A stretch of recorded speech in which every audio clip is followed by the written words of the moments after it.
ओम शांति।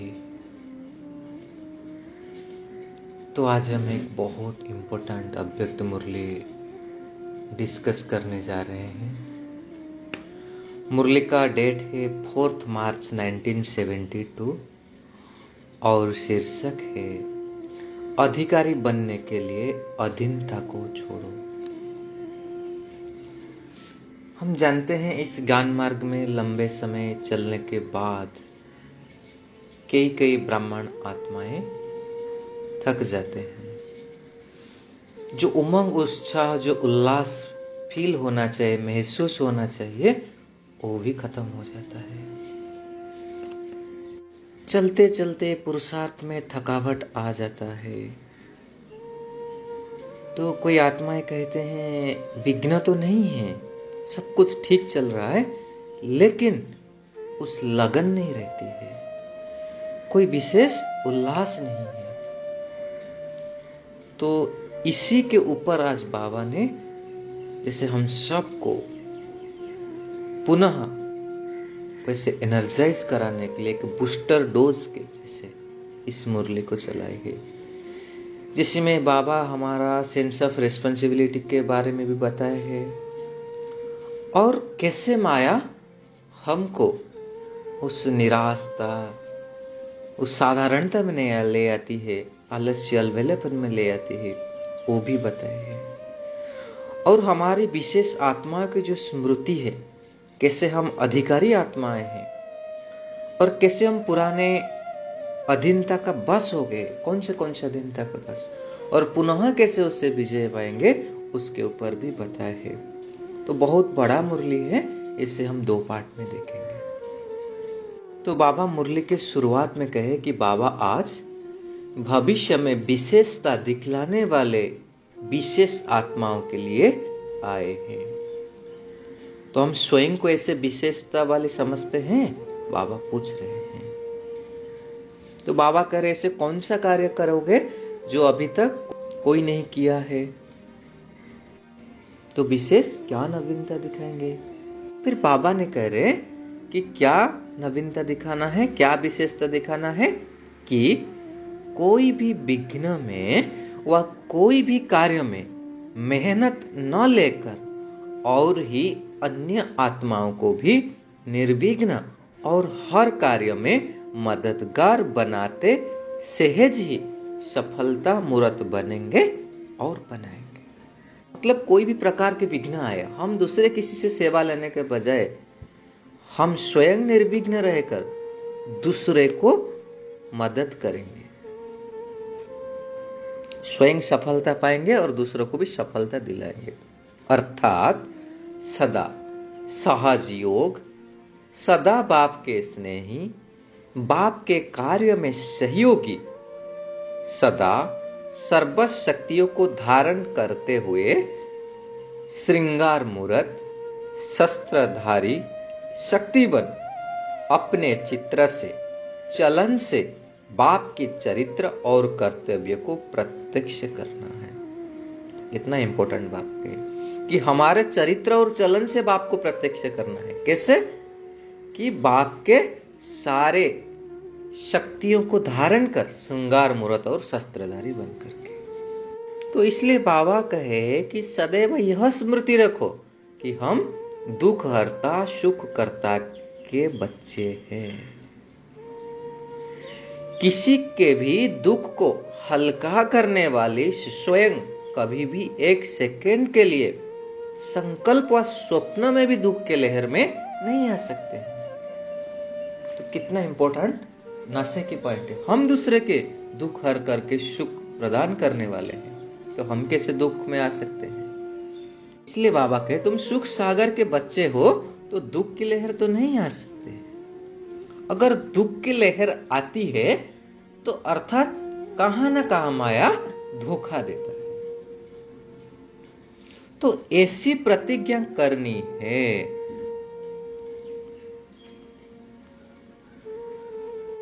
इसलिए बाबा कह रहे कि शक्ति रूप नहीं हो क्या? फिर शक्ति कैसे मिलेगी?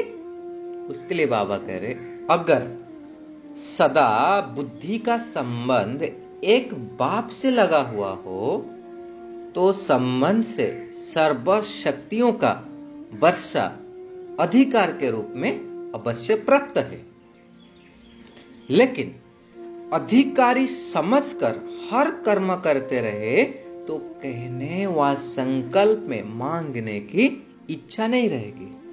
फर्स्ट स्टेप है, हम बुद्धि से सर्व संबंध अगर बाप से लगाएंगे तो सर्व शक्तियां मिलेगी, वो हो गया फर्स्ट स्टेप। लेकिन उसे हम अधिकारी समझकर जब कार्य में लगाएंगे तो सर्व शक्तियों की हम अधिकारी बन जाएंगे, फिर हमें किसी मांगने की जरूरत नहीं पड़ेगी।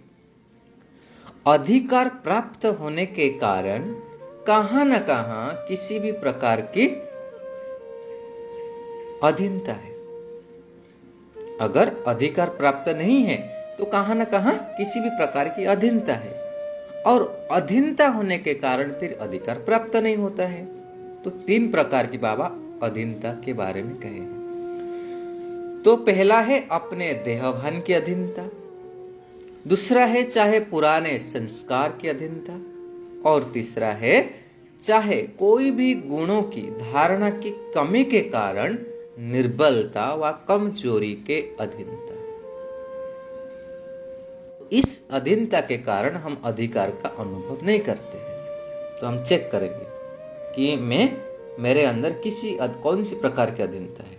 इसलिए बाबा कहे सदैव यही समझो कि हम अधीन नहीं हैं, हम तो अधिकारी हैं। पुराने संस्कार पर माया के ऊपर विजय पाने की अधिकारी है। अपने देह का भान व देह के संबंध व संपर्क जो भी है उसके ऊपर विजय पाने के अधिकारी है। अगर यह अधिकारीपन सदैव स्मृति में रहे तो स्वतः ही सर्व शक्तियों का अधिकार प्राप्ति का अनुभव होता रहेगा। तो क्या बाबा ने बताया, इस अधिकारी का स्मृति रहे तो सर्व शक्तियां ऑटोमेटिकली मिलेगा। फिर आगे बाबा नशे की बात करें। बाबा करें बाबा के पास जो सर्व खजाना है शक्तियों का, वो किसके लिए है?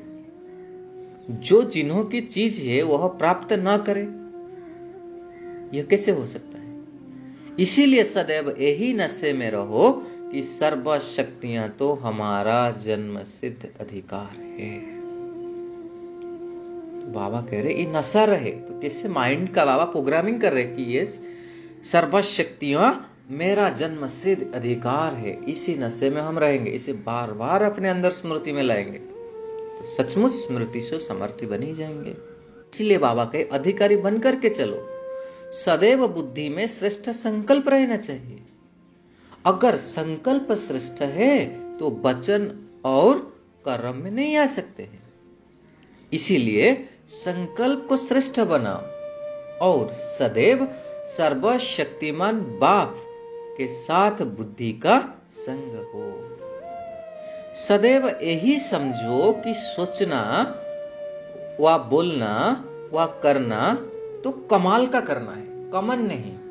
कोई साधारण नहीं करना। अगर सोचना भी तो साधारण कमाल का सोचना है, बोलना है, करना है तो कुछ कमाल का करके दिखाएंगे। अगर कमन अर्थात साधारण संकल्प किए तो प्राप्ति भी साधारण होगी। जैसे संकल्प वैसे सृष्टि बनेगी ना। अगर संकल्प ही श्रेष्ठ न होंगे तो अपनी नई सृष्टि जो रचने वाले हैं उसमें पद भी साधारण ही मिलेगी। इसीलिए बाबा करे चेक करो, बहुत इंपॉर्टेंट, कि हमारा संकल्प जो उठा वह साधारण है व श्रेष्ठ है। साधारण संकल्प व चलन तो सर्व आत्माएं करती रहती है।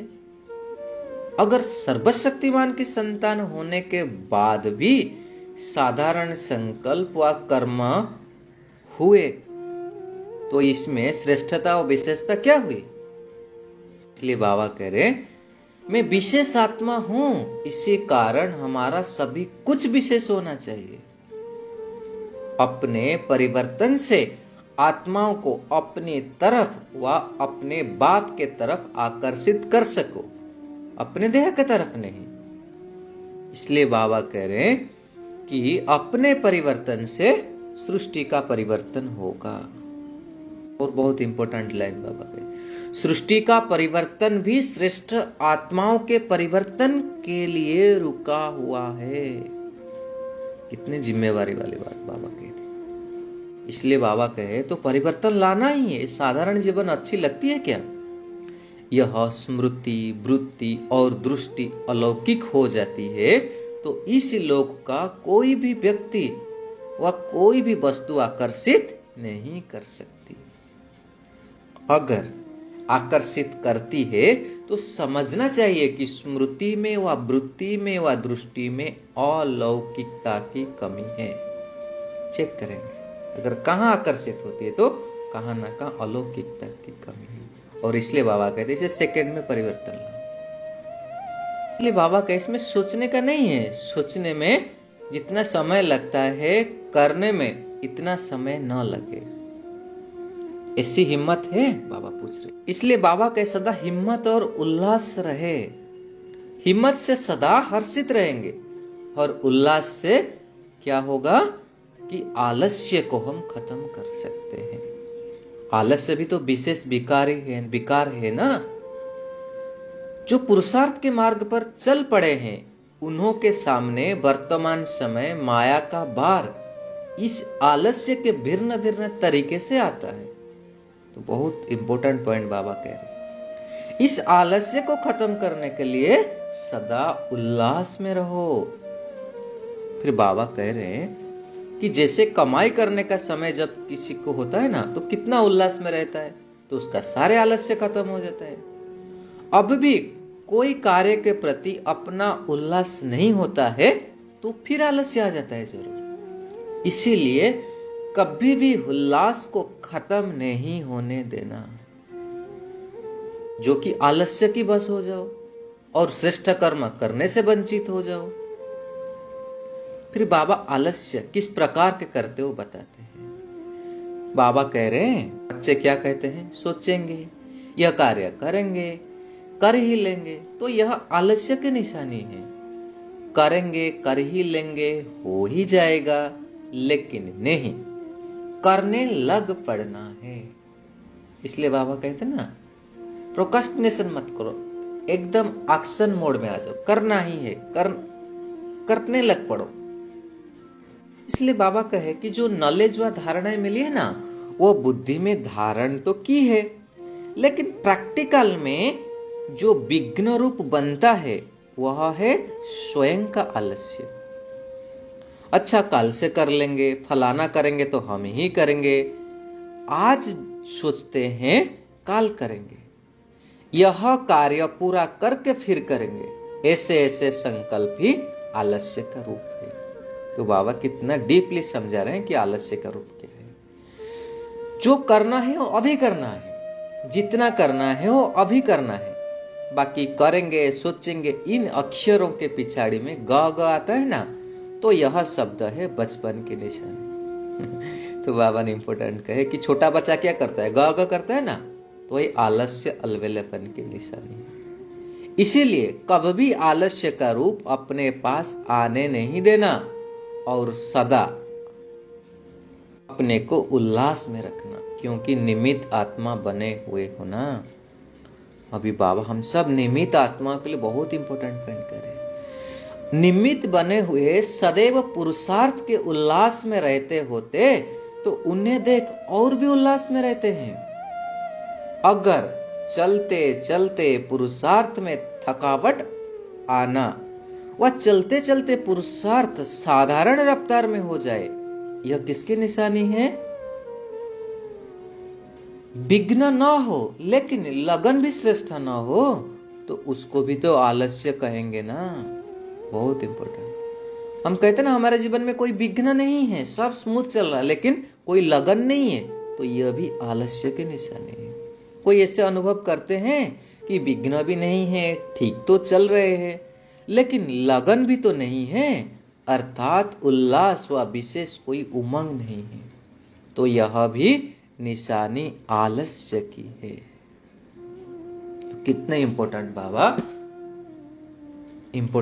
बाबा ने कहे कि आलस्य की क्या परिभाषा है, हम कैसे आलस्य करते हैं और हम निमित्त आत्माओं के लिए कितना डेंजरियस है। तो हम भी आज इसे चेक करेंगे। फिर आलस्य कैसे हमको एक नेगेटिव लूप में ले जाता है, कैसे हमको ट्रैप करता है माया, उसके बारे में हम कल चिंतन करेंगे। अच्छा जी, ओम शांति। शुक्रिया बाबा।